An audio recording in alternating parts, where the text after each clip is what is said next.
नमस्कार, बहुत बहुत स्वागत है आप सभी का। आप जनता मंच देख रहे हैं। मेरा नाम है अनुराग दुबे। देखिए, इस वक्त की सबसे बड़ी खबर यह है कि प्रधानमंत्री नरेंद्र मोदी ही एनडीए के जितने भी घटक दल हैं सबने मिलकर प्रधानमंत्री मोदी को ही अगले प्रधानमंत्री के तौर पे एनडीए की तरफ से ये नाम को प्रस्तावित किया है।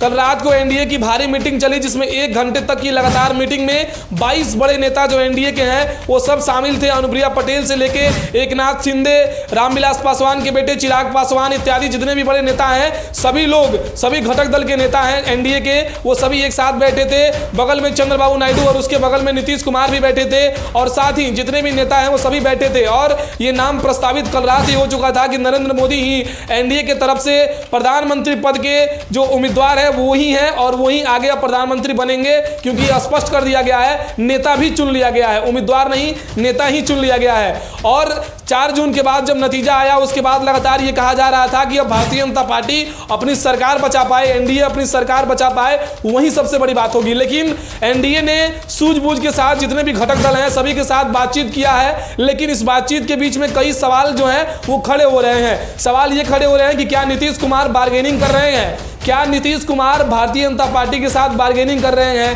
पहला सवाल। दूसरा सवाल, क्या चंद्रबाबू नायडू भी बार्गेनिंग कर रहे हैं। तीसरा ये कि क्या रामविलास पासवान की पार्टी जो है, जिसके अभी राष्ट्रीय अध्यक्ष चिराग पासवान है, क्या वो भी अब वो प्रधानमंत्री मोदी जो बार बार कहते थे कि मेरे प्रधानमंत्री मोदी हैं, मेरे प्रधानमंत्री मोदी हैं, क्या वो भी बार्गेनिंग करना शुरू कर दिए हैं। लेकिन स्पष्ट तरीके से चिराग पासवान ने प्रेस को संबोधित करते हुए कहा है कि देखिए, एनडीए में ये सब कुछ नहीं चल रहा है, हम लोग सिर्फ यही सोच रहे हैं कि प्रधानमंत्री मोदी को किस तरीके से प्रधानमंत्री बनाए, वही हमारे लीडर बनेंगे, उन्हीं को हम लोग चुनेंगे। ये चिराग पासवान ने स्पष्ट कर दिया है। तो सूत्रों के हवाले से ये खबर आ रही थी कि नीतीश कुमार जो है वो एनडीए में लगातार दबाव बना रहे हैं भारतीय जनता पार्टी के ऊपर कि वो कम से कम 3 कैबिनेट मिनिस्ट्री और 1 राज्यसभा सांसद इत्यादि डिजर्व करते हैं, उनको चाहिए ही चाहिए। और वहीं चंद्रबाबू नायडू भी ठीक इसी तरीके से 3 कैबिनेट मिनिस्ट्री और राज्य मंत्री, साथ ही सड़क परिवहन मंत्रालय, जल शक्ति मंत्रालय, सब कुछ अपने लेने के लिए ही बातचीत कर रहे थे। ये सूत्रों के हवाले से खबर आ रही थी। लेकिन क्या नितिन गडकरी जो कि केंद्रीय सड़क परिवहन मंत्री हैं, जिनकी तारीफ लगातार होते आ रही है कि पूरे के पूरे मोदी कैबिनेट मिनिस्ट्री में सबसे अच्छा काम कोई किया है तो वो नितिन गडकरी किए हैं, क्या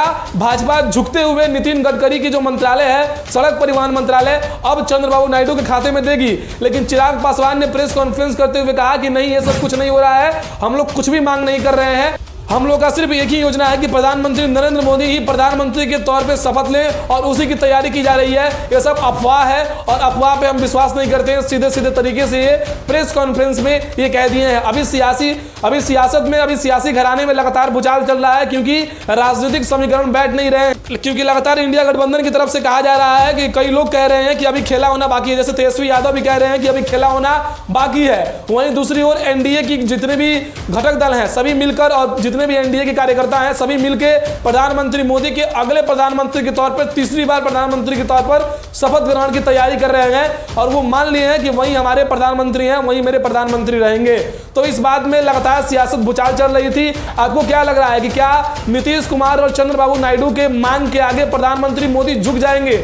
आप अपने कमेंट सेक्शन में विचार रख सकते हैं। बहुत बहुत धन्यवाद। आप जनता मंच देख रहे थे, चैनल पर नए हैं तो सब्सक्राइब जरूर करें। बहुत बहुत धन्यवाद।